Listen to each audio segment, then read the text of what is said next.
everybody. We're Team X. Our project is expression of gonadotropin releasing hormone receptor in the oviduct of laying hens. My name is Destiny Oviduct. My name is Val.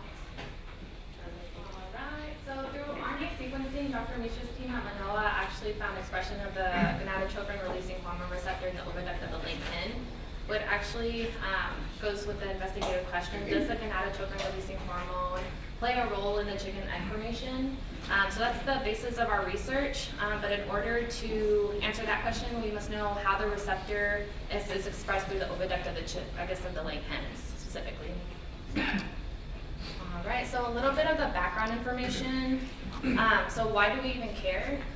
So almost 300 eggs are consumed per person within the United States alone per year.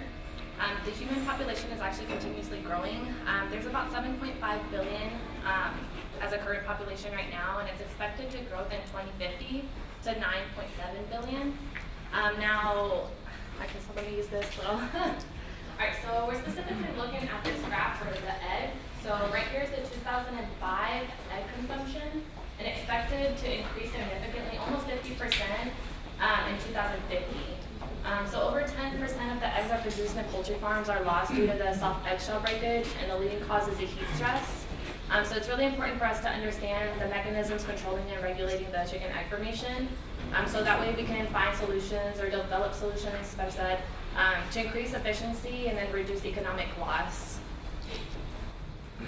Alright, so gonadotropin releasing hormone and its receptor.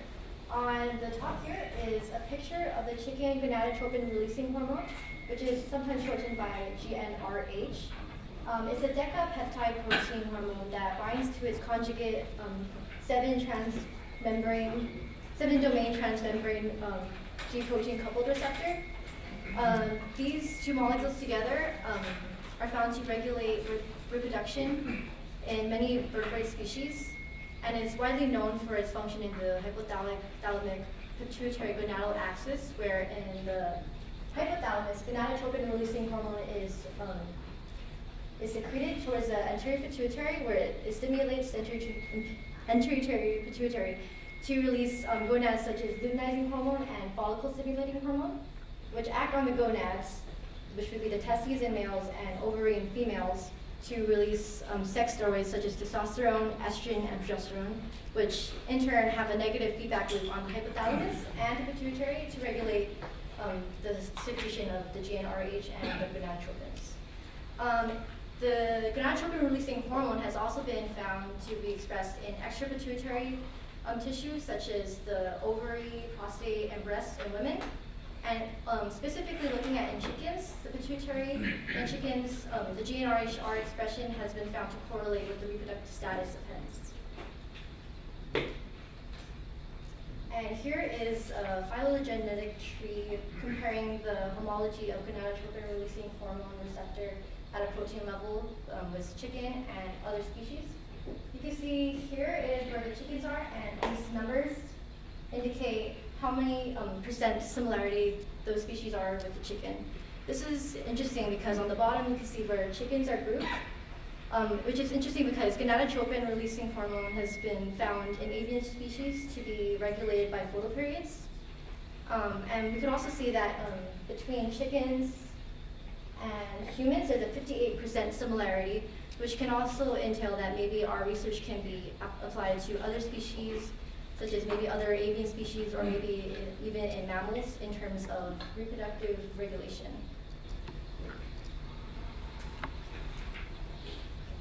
Alright, so this illustration is the chicken oviduct. So right here is the ovary. So in ovulation, the egg is dropped and then intercepted by the infundibulum, which is the site of fertilization. It then migrates into the magnum. Magnum is where the bulk of the albumin is made and added. So it's 3 hours post-ovulation, which is really important because that's going to be one of the tissues we'll be actually testing. From there, it goes into the isthmus, which is where the protective layer is added. From there, it travels into the uterus, which is also known as the shell gland. It goes through a process known as calcification, which is the production of the hard shell. Now, this is also, it's 15 to 20 hours post-ovulation, and like I said, that's also another tissue that we'll be testing. It's important to know specifically this is where the magnum is at 3 hours, and then this is where the egg is at 15 to 20 hours in the uterus. Our hypothesis, I'm just going to state, so the expression of the gonadotropin-releasing hormone, mRNA, in the magnum and uterus of laying hens will occur in a spatiotemporal manner to indicate its role in regulating the egg formation. So going into our materials and methods, this is our basic flow of what we've done so far. So first we started off with our septic treatment, which included 40 high-line white hens. 31 of the 40 hens were laying hens, meaning that they're regularly producing an egg and regularly ovulating. And then 4 of the 40 hens were non-laying, meaning that they had no developing follicles in their ovary. And we also had 5 molter hens, which is meaning that they may have a developing follicle, but no ovulation has occurred, so they're kind of in a reproductive rest at that point. And then, so all these hens were exposed to 16 hours of day, 8 hours of night, and 13 of the 31 laying hens were exposed to 21 to 22 degrees Celsius and will be classified as our normal laying hen group. And then 18 of the laying hens were kept in 32 to 35 degrees Celsius environment and will be classified as our heat stress group. And then so during this time, in the laying hens, the laying patterns were monitored in order for in tissue collection. These laying patterns were used to estimate when those hens should be euthanized in order to get 5 hens at 3 hours post-ovulation, and then 8 hens at 15 to 20 hours post-ovulation. And then with our heat stress group, half of the 18 were euthanized at 3 hours post-ovulation, and the other half were euthanized at 15 to 20 hours post-ovulation. And from these tissues collected from only the magnum and the uterus of those oviducts, RNA isolation was done to basically have in hand the mRNA, which is a template for expressed genes in that tissue. With the RNA isolated, we then performed cDNA synthesis in order to get a double-stranded template for qPCR. And at the end of cDNA synthesis, we had a total of 62 cDNA samples, 31 of which were from the uterus, and 31 were from the magnum of the hens. And then, so from the cDNA synthesis, we performed qPCR, which allowed us to find out the relative expression of gonadotropin-releasing hormone receptor using our primer specific for that gene.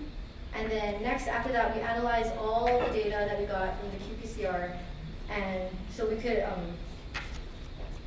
basically see the difference in expressions, and we used the housekeeping gene, the tadabiding protein gene, to normalize the expression, and we used the non-laying hens as our control, and fold change was calculated in order to find the difference of the different group hens expression compared to the non-laying, if that makes sense.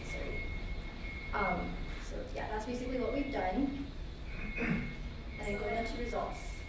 So we're on to the results. So this is the expression of the hormone receptor in the magnum. So this is 3 hours post-ovulation. Now, I just wanted to first start off, it's in log scale. Now, these little egg icons, it tells you where the egg is present in that tissue. So at 3 hours, the egg is present in the magnum. So the egg is right here, and then the heat stress is in comparison to the 3 hour. So in the order that we chose to do it is the non-layers first. This is going to be our control. So they shouldn't be producing any eggs. Now, here's the non-layers. Here is the molters.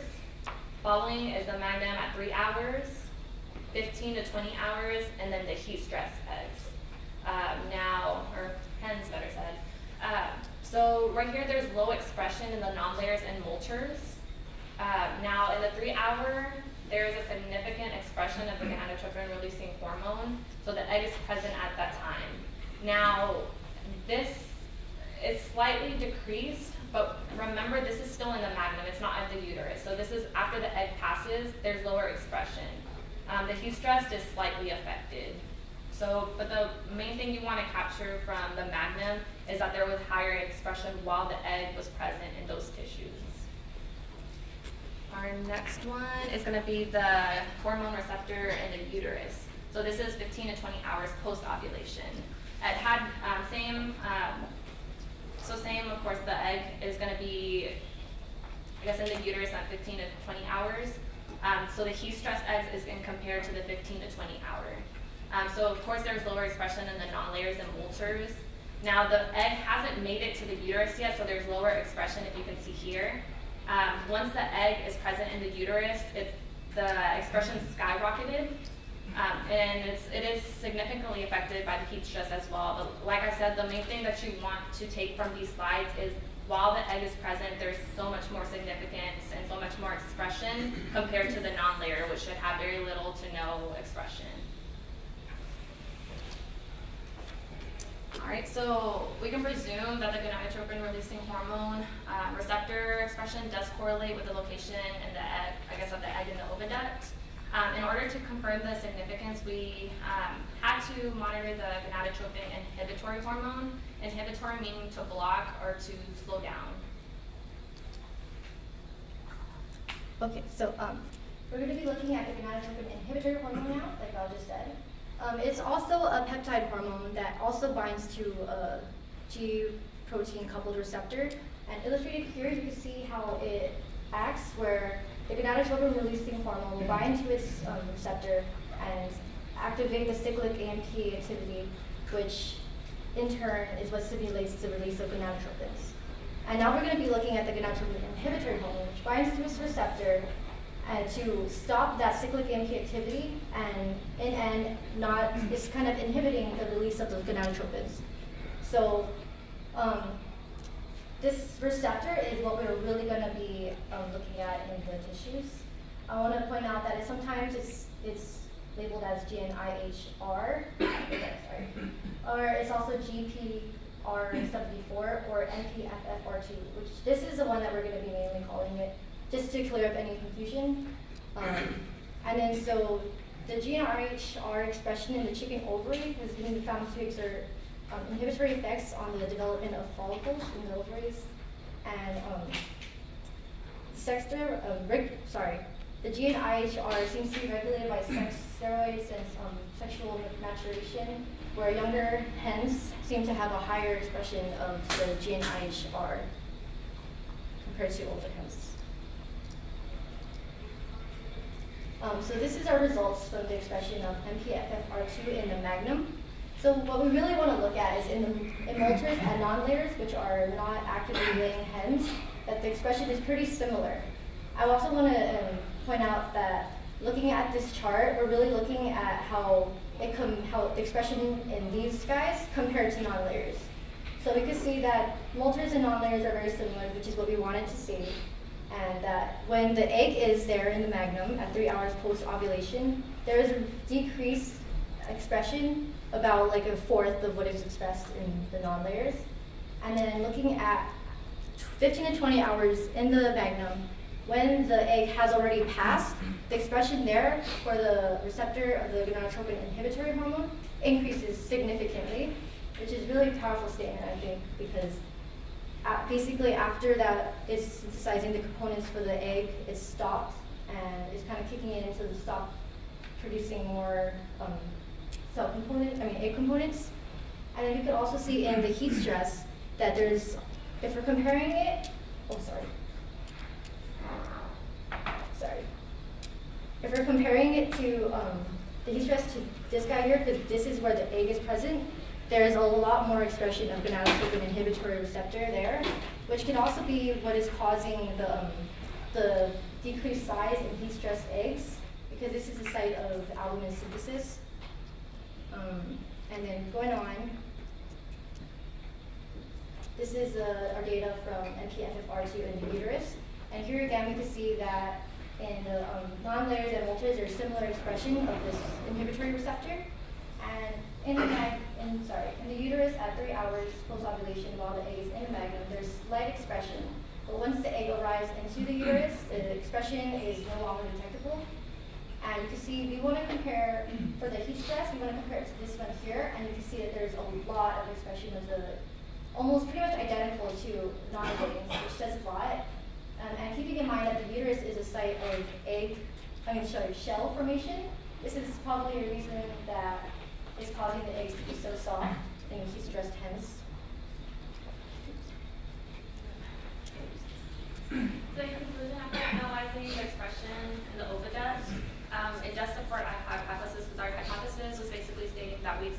see higher expression while the egg was present in that particular tissue, such as imagining at 3 hours and then the uterus at 15 to 20 hours. And then below is just restating our hypothesis. So basically what we see is that gonadotropin releasing hormone may play a role in regulating egg formation because the receptor is being expressed in the areas of which the egg is at the time that those components for this egg needs to be synthesized.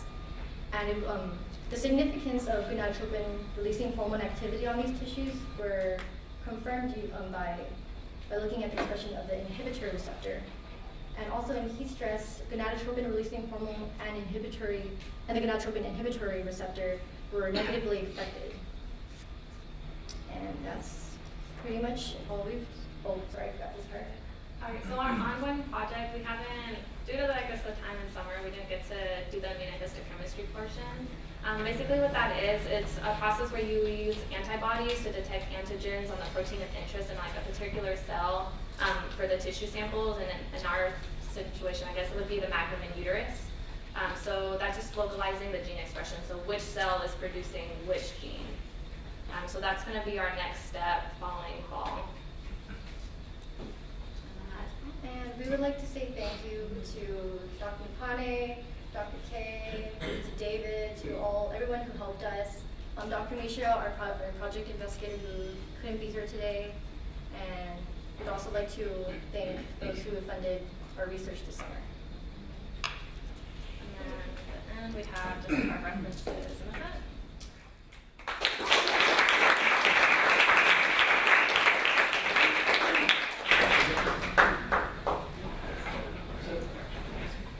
It's a really good presentation. I'm just curious, when the chicken is going through some physiological changes, is there anything, the gut, like pH or any of those changes that are affecting the expression of the Ooh, that's actually a really good question. I'm actually not too sure on that. In the gut? We're not too sure. We never really looked too much into maybe other things that might have affected the expression of these receptors. That could be a possibility, but we haven't actually listened to that. Well, that's a good question, though. Any other questions? I'm going to ask a question. Yeah. Your skill level is good. You're able to do all this stuff and not mess it up and get big. How are we going to help the farmers? See, heat stress is a big thing in poultry. What's the plan, long-term plan? Okay, we find out that the habitat is having an effect, especially with the heat. How are we going to help the farmer to improve his quality? Air conditioned kind of cages, or are we going to do something with the chickens that? You're finding solutions for it? That's a good question. Hitting us. So maybe I think what you're kind of saying is how can our research basically be applied in order to, So I think it's just really important to understand what's regulating the reproductive, whatever's going on in their oviduct in order to figure out what we can do to, I guess. What can we do? Well, like you said, AC It's expensive. that's a possibility, but I mean, it wouldn't be very cost efficient, but maybe spreading out the chickens into more areas so they're not so compact and that could contribute to the heat. Maybe that's one way. Or Any molecular clues here, any molecular suggestions that we can use to, any ideas? well, That's okay. I mean, That's I hate to say shoot up the chickens with hormones and stuff, but I mean, that would be a possibility. That's okay. Yeah. Any easier questions?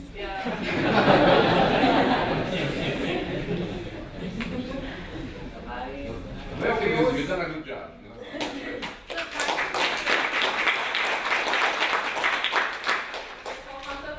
Me in the beginning of summer, so I didn't even know what a qPCR was. I didn't know anything, not even pipetting, and I was like, what is that? So just to get this far in summer, I'm so proud of that.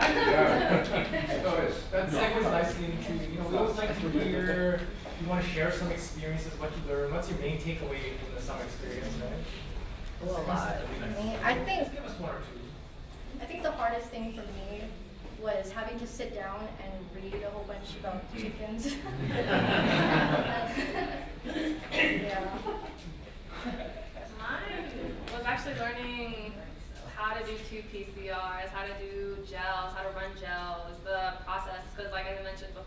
important to me. So I didn't exactly know what it was for, what a, critical threshold was. I was like, what is this? So, but everybody was really helpful and helped me, Worked. understand what You we were worked. trying to do, yeah, so. Worked.